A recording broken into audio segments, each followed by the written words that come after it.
Welcome, everybody, to Spring Fever, your number one source on all of the internet for all things spring football. Typically brought to you by the mind of our good buddy, XFL Jim.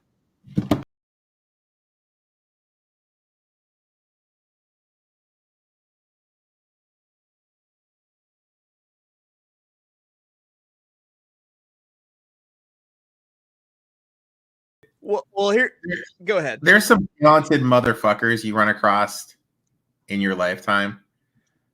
I think Jim is talented as shit, dude. Me too. He's he's the best. He is absolutely the best. You might notice Jim not with us. It's me. I'm filling in for Jim. It's a labor of love, but we do it because we love him. I'm today your host, Chase Sessoms, the Wolf of Oak Lawn.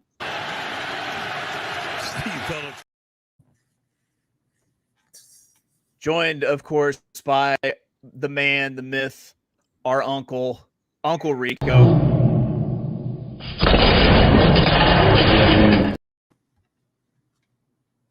And speaking of creative and talented, I could watch that man jump through a table 10 times a day before breakfast. All day, every day. Well, if you're watching, I'm sure you're familiar with the show. What do we talk? We talk spring football. We talk all the leagues. Well, typically just the CFL this week because that's just what's going on. But yeah, we're going to recap some games. We're going to talk about the games that are coming up and even talk a little bit of DFS strategy for some CFL this week. Did you catch any of the CFL action this week, Uncle Rico? Yeah. I watched the games that were on CBS Sports. Cashed the Calgary +5 and +9.5. Jim actually is supposed to DoorDash me a Labatt's Blue of that.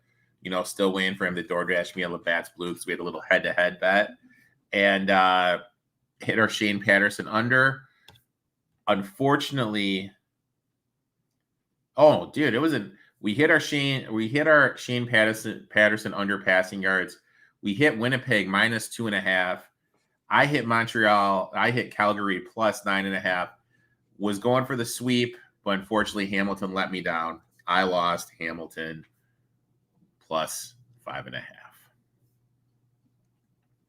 I'm glad that you're here because I did not watch any CFL, so I'm going to clunkily get us through this. Let's recap some games. What do you say, Uncle Rico? Sounds good, my man. Let's do it. All right, game 1, Toronto Argonauts 23, Saskatchewan Roughriders. They stop, drop, open up shop, win it by 7, and score 30-23. Defense continues to save them. 4 picks, one INT. Patterson, like we've been talking about, is straight up awful. Dukes from Toronto has come back down to earth. Calgary continues their streak. Not Calgary. Excuse me. Saskatchewan continues their lucky streak to be perfect going into week 6. Yeah, so game 2, Ottawa, the Red Blacks 16, Winnipeg Blue Bombers 25. And looky here, looks like some Bombers got their first win of the season. This team has been an absolute train wreck. Props to them for getting their first season. This game was basically just what I live for. Just run the football. Red Blacks could not stop it at all. Still don't love what I'm seeing from Winnipeg's defense. But when the Red Blacks put in Crum, the game was over because he is the worst quarterback in the CFL. Ooh. Jim here says ask the question, Bombers, if they get back from injuries, can they still make some noise? Yeah, I mean, they come with that championship pedigree. They could definitely make some noise, make a run from it. Well, let's see. Talk about some more boys making some noise. Game 3, we had the Calgary Stampeders 26. They get bested by the Montreal Alouettes with 30-26. What'd you think of this game, Unc? Montreal played sloppy. Calgary was able to capitalize in the first half. And then Montreal was able to surge ahead in the second and never look back. Calgary, they're just trying to push their way back to the bottom tier. Sloppy like this, and Montreal doesn't lose. How can they sustain this at all? How? And then what type of momentum can Calgary carry from playing Montreal tough into the rest of the season, and more importantly, the next game? Yeah. And speaking of next game, we got our next game in the recaps. Game 4, BC Lions 44, Hamilton Tiger Cats 28. Looks like the Lions handled business there. What'd you think of this game?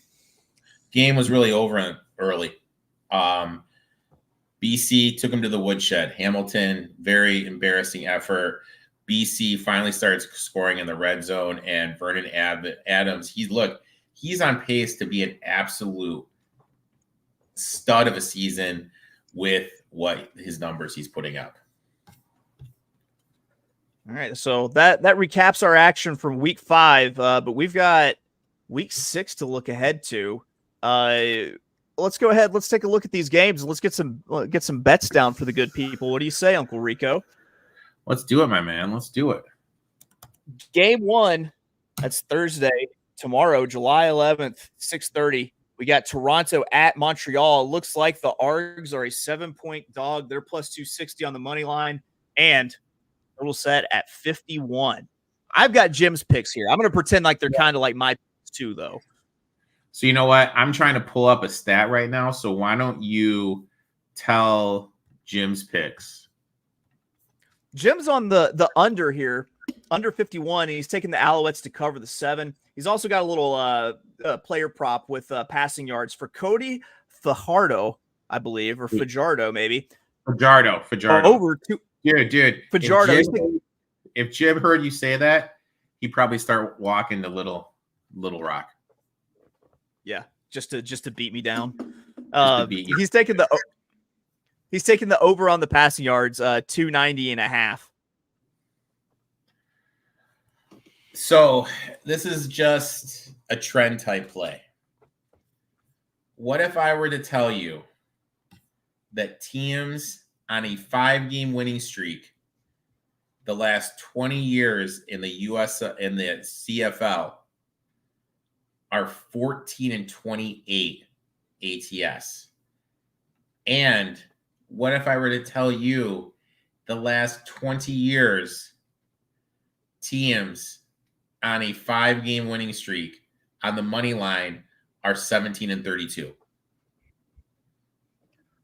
That's tough.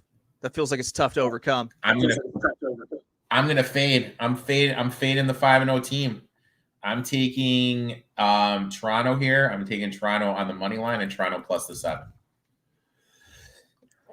All right. Excuse me. Well, we're on to game 2. That's this Friday, July 12th, 7:30 p.m. We got the Calgary Stamps heading to the Winnipeg Blue Bombers. Spread is set at 4.5. Stampeders plus 4.5. They're plus 180 on the money line, and the total set at 48. Can Calgary stop the run? I really have a big question if they're going to be able to stop the run. Because of that, I would definitely lean toward the Blue Bombers, but with how bad their defense has been, it's hard trusting them giving points. I'll be honest, Chase, a lot of these I skip, and this is going to be one of the games I skip. Well, Jim, as we know, doesn't skip any action ever. So he's got some plays for this game. He's taken the Stamps plus 4.5, and then he's on the over 48, and then he's got another little player prop, Reggie Beagleton over 45.5 receiving yards, Brady Oliveira over 64.5 rush yards. So he's doubling down on the player props there. I like it. Shoot, man. Shooters friggin' shoot. Game 3. That's this Saturday, July 13th, 6 p.m. You've got the Saskatchewan Rough Riders heading to BC to take on the Lions. Rough Riders 7.5-point dogs, plus 280 on the money line. Total set at 51.5. there's always one team every year that shit just breaks their ways, and that's what the Rough Riders are right now. I was really hoping we get this number at 7 or under, then I could get invested in the BC Lions. But unfortunately, we can't do that. This number is 7.5. I'm going to look to stay away from this number.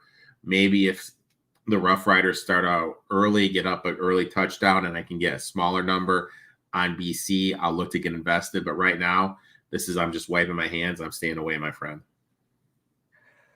Seems like a good decision. Jim's thinking this game maybe uglies up. I guess that has to go with his opinion of Shea Patterson because he's playing the under here, the under 51.5. And then speaking of unders, he's got Shea Patterson under 233.5 pass yards. But he is optimistic, well, not optimistic either, about Vernon Adams because he's taking the under 2.5 pass touchdowns there. Yeah, I like it. I would definitely like this Patterson under prop as well. So, I mean, just riding the cold hand, I guess, as it were, with Shea Patterson. You know what? Keep riding till they do it. Like, here's the thing. In all these sports, there's these bets that you can definitely take advantage of because the books haven't got around to it. And, I mean, I think this is definitely something we can look to take advantage of for some time. Now on to the last game of the week, Game 4. That's this Sunday, July 14th. We got the Ottawa Red Blacks at the Edmonton Elks. The Red Blacks are a 4-point underdog. They're plus 160 on the money line. Total set at 49. I'll lead it off with Jim's picks. He's getting cute. He's getting cute in the first half. He's taking the Elks minus 2.5. And then he's got Raquel Armstead over 69.5 rush yards. My boy is the CFL rush yards and receiving yards prop goat. I've decided for him.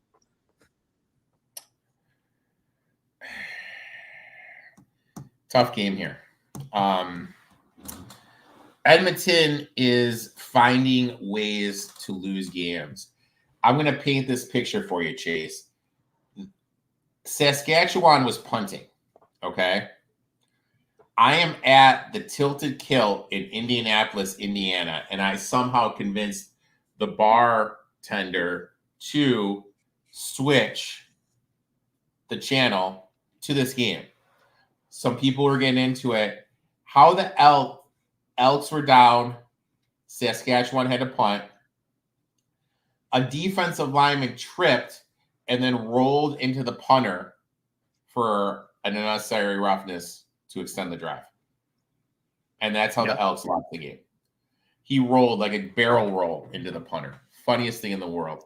But look, I don't know what's going on with the quarterback position. If I see that Crum's playing, I'm going to fade him because I think he's awful. So with that being said, look, I'm just going to take Edmonton here. I know anytime two shitty teams play, you should always take the points. I just don't like this Red Blacks team, especially with Crum playing out there. So I'll say Elks minus 4. So Jim's got his first half play. He's got his Raquel Armstead over rushing prop. Now let's move on. Let's take a look at some DFS. For what Jim tells me here, you guys did pretty good week 5, winning some of the 50-50s you played in, lost a little triple up, which is okay, and then placed in the big contest. Can you shed a little light on this DFS quandary here? So this DFS, it's gonna be tough without our boy Jimbo, dude, because I usually tell him where the holes are. And I have absolutely no input of use for you, to be honest. So let me look at these stats here. Let me look at the numbers because I am a number guy, my friend. All right. So what is this? You know what? The thing that gets me is how good the UFL was with stats. That's the thing that gets me. Like when I look at this stuff with the CFL, this is the stuff that just irritates me because their stats are just absolutely brutal, my man. All right, so team rankings. Opponent rushing yards. So Winnipeg gives up a lot on the ground. So we're going to look into that game. Let me pull it up. Winnipeg plays, oh my God, Calgary? Yep. I believe. Lobby, CFL, Classic, boom. We'll do this running back. We're gonna take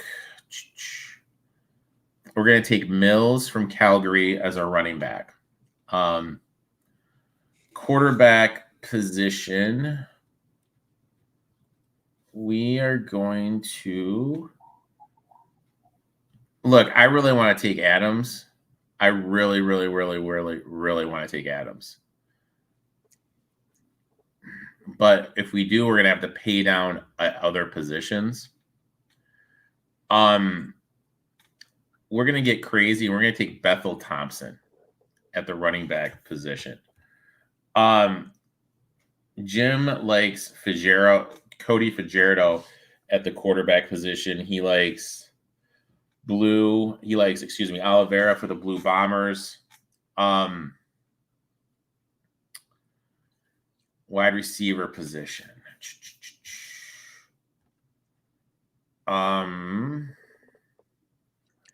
Let's go with. Looks like for wide receiver 1, Jim was looking at Reggie Bigleton for the Stampeders. I guess this is really kind of mirroring a lot of his prop bets.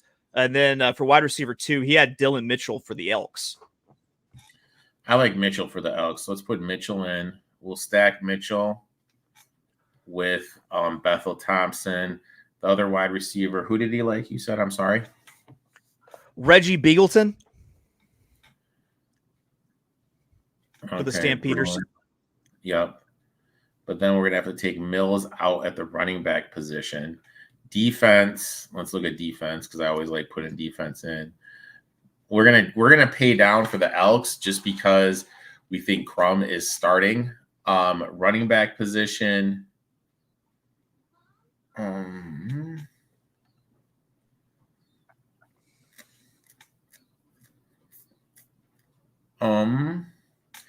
Jim likes Oliveira. We'll go Oliveira. Flex position. Need to get a little cheapy here. We'll go Daniels for Toronto. And then for our last one, we will go. Can you swing Reichwell Armstead? That's another one that Jim had a prop on that he's got listed out. We can go Armstead. We'll have to get rid of Daniel then, and we'll put in Rambo. Boom. So there it is. Bethel Thompson, Oliveira, Bettleton, Mitchell, Armstead, Rambo, and the Elks D. Boom.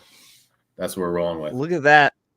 There we go. Just pumping out of Springfield. Look at us. We just back-to-backed. We picked up for our boy while he was down. We should be pat ourselves on the back for being good friends. Look at us. Look at us out here doing these streets for our man. Now, I'm not going to lie. Chase and I can't talk in the AFL, IFL, NAL, EFL, and X League. We can't talk in that. So you'll have to tune in next week for Jim's back. Yeah, Jim's got a very, very, he's like Liam Neeson who has a very specific set of skills, Yeah. He's the Liam Neeson of alternative football leagues, I think. This is his jam, dude. He knows what's up. This is his jam. Yep. Everyone who watched, thank you for putting up with us, I guess would be the best thing to say. Mm-hmm. I did my best. I promise. I thought you did great. I thought you did great, brother. Thank you. I thought you did great as well, Uncle Rico. And I think all you folks out there did a great job by tuning in. They will see you next week. Jim will be back. I will not. Thanks for letting me be your host. We will catch you next time.